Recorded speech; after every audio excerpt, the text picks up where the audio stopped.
In most places around the world, a traditional forge only burns for a few months each year. But in this village, the fire never goes out. For hundreds of years, every boy born here has been expected to learn one essential skill. Not swimming, not football, blacksmithing. Welcome to Fuksen Forging Village, where men don't ask whether you know how to forge metal.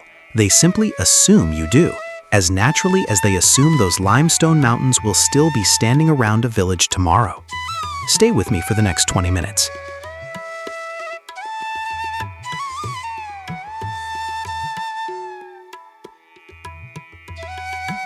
Hello everyone. We're in Fuksen Village, now part of Quang Nguyen Commune, Cao Bang Province, one of the few provinces in Vietnam that remained unchanged during the country's 2025 administrative restructuring, partly because of its strategic position along the northern border. The Nung An people here have an unwritten rule. Girls from Fuksen are expected to know how to grow jute, weave fabric, and make clothes. And the boys? Every one of them is expected to know how to forge agricultural tools.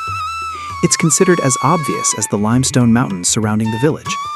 No sophisticated technology, no modern production line, just the sharp, metallic sound of hammers striking anvils, echoing through these mountains for hundreds of years.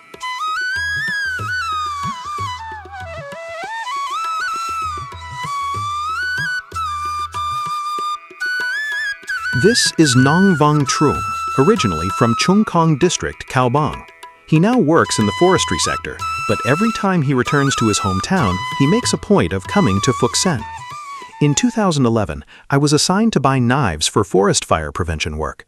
I came to Fuksen and placed an order. I didn't expect my colleagues to praise them so much. They were extremely durable and sharp. Last year, we bought more than 400 knives from here.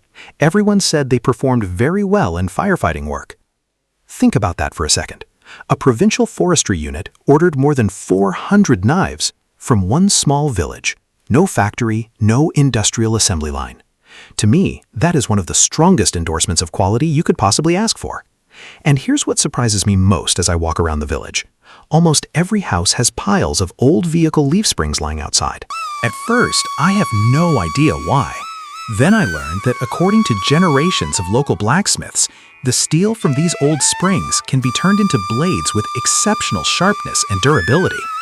And here's another fascinating detail. Every forge in Fuksen has its own secrets.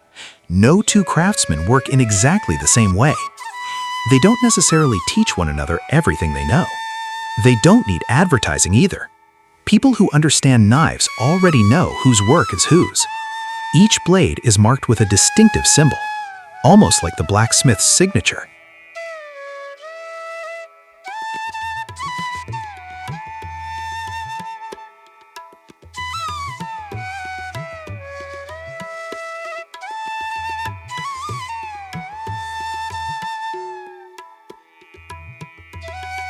This is Huang Ti Huyen, a regular customer.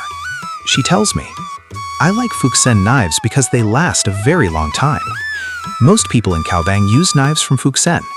Knives from other places just aren't as durable. And here's a traditional way to test one. You strike the edge or spine of one knife against another. If the sound is solid, crisp, and sharp, that's a good blade.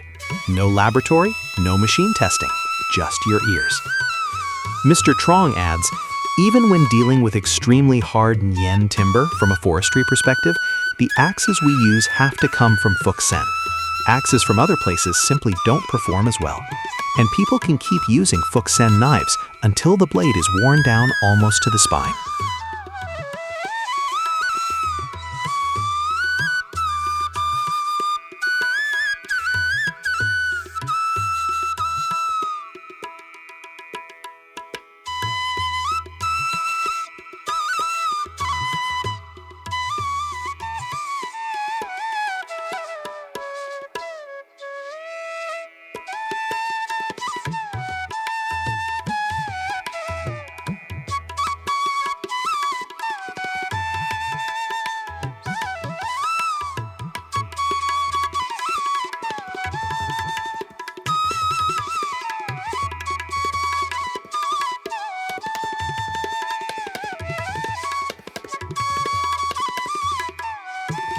If you've ever assumed that handmade means less durable, Phuc Sen may completely change your mind. And now, this is the central figure in our story. Long Van Chien, one of the most respected blacksmiths in Phuc Sen. Today, it's only 4 a.m., and the forge at his house is already glowing red. His family is preparing more than 200 knives, sickles, and other forged tools for an upcoming exhibition organized by the Vietnam Cooperative Alliance at Trang Vo in Hanoi. He tells me, "My products aren't made better only because they're going to an exhibition. I've maintained the same quality all along. Every product has to meet the standard, whether I'm selling it on an ordinary day or taking it to a trade fair." Mr. Chien's story began when he was a little boy growing up right beside his family forge. The sound of the hammer, the anvil, the sparks, they became part of his childhood before he was even old enough to understand what they meant. At 5 years old, he followed his father into the upland fields to grow corn. By 14, he was already swinging a hammer and learning forging techniques from the craftsmen in the village. From the time I was little, I grew up hearing the sounds of anvils and hammers from my parents, my grandparents, and the generations before them. As I got older, I learned the craft and became able to do it myself. Later, I worked for a state agency for more than 10 years. But I always believed that the craft handed down by our ancestors had to be preserved and developed so that the quality of our products could keep improving. And this is the kind of twist I didn't expect. A man with a stable government job for more than a decade eventually came back to the hammer, the anvil, and the fire.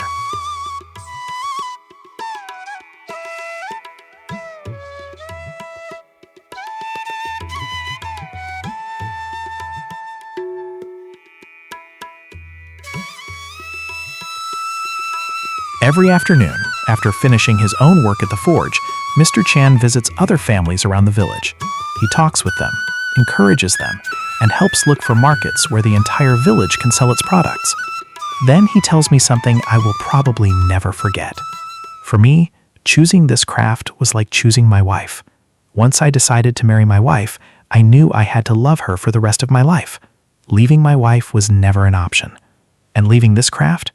I don't think I could ever do that either. I've interviewed craftsmen and artisans in many places, but I don't think I've ever heard someone compare devotion to a craft with devotion to a life partner. That isn't just a nice quote. It sounds like a vow.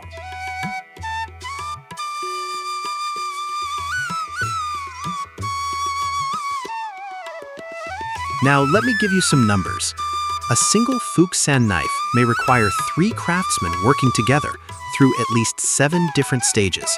Even the fastest one takes around 2 hours to complete. And the price? Roughly 120,000 Vietnamese dong. Do the math. In an 8-hour working day, 3 people can only produce around 4 knives. After the cost of materials is deducted, each person may earn only around 70,000 to 80,000 dong per day. Mr. Chien explains, "Among the 7 stages, the most important is heat treatment. If I overheat the steel, the knife becomes too hard and can chip easily. If the heat is too low, the blade becomes soft and won't cut properly. You have to find the right balance between water and fire to create a good product."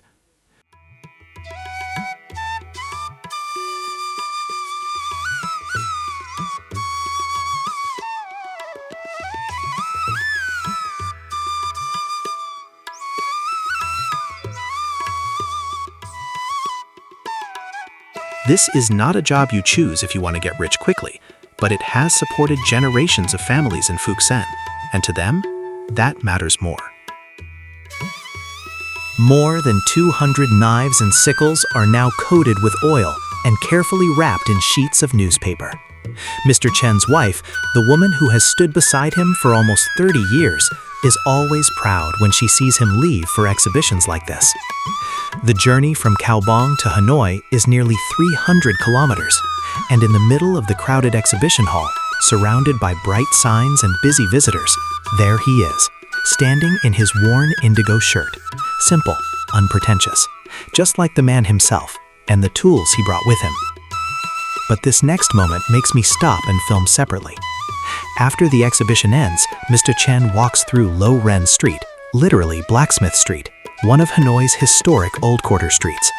In the past, almost the entire street was filled with blacksmiths. Today, only one traditional forge remains.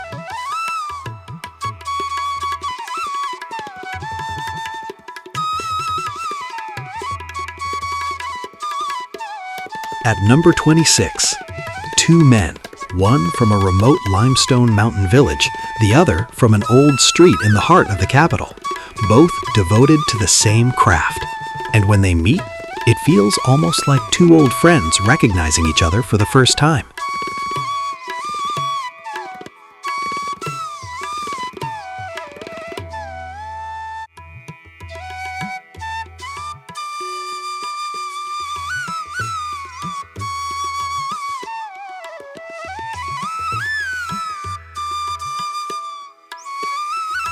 After the long journey, Mr. Chien returns to the glowing charcoal of his mountain forge, and somehow he seems re-energized. His wife, Mrs. Tai, also Nung, married him when they were both 22 years old. At the time, they were colleagues working in a government office. He remembers the transition back to village life. When we returned home, everything was still done the old way. Materials were limited, and there was almost no machinery. I worried that without using some machinery, production would be too low and we wouldn't earn enough to reinvest. Now that we've introduced some machinery, one person can produce 4, 5, sometimes even 6 products a day. And that is the balancing act.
Tradition and modernity, preserving the heart of the craft without refusing every tool that can help it survive. It is a dilemma I think artisans around the world would understand. Then Mr. Chen says something that helps me understand why he has never regretted his choice. A customer buys one of my knives. Then years later they call me and say the knife is still working perfectly. That is the happiness of someone who makes things.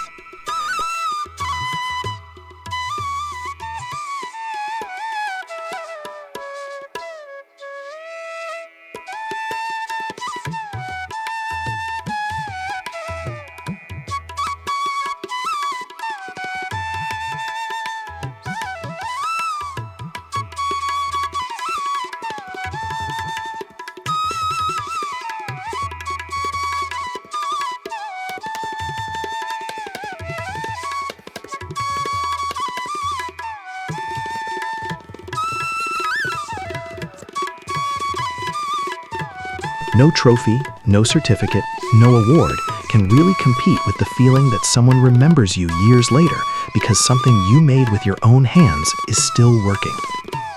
On the limestone mountains surrounding Fuxen, the birds are still singing. Children are still playing. And unlike the frantic rhythm of the cities, this village continues carrying its memory forward quietly, through the sound of hammer against steel, through sparks flying from the forge, through sweat running down the faces of the craftsmen. The traditional forging craft of the Nung An people requires more than skilled hands. Above all, it requires patience, creativity, discipline, and the kind of persistence you see in people like Mr. Chen. Behind every drop of sweat, there is a piece of culture that has survived for hundreds of years, and it will keep burning, just like the fire inside this forge, a fire that never dies. If this story moved you, hit like, subscribe, and leave Phuc Sen in the comments below. Next week, I'll continue my journey through some of Vietnam's most remarkable traditional craft villages. I'll see you in the next video.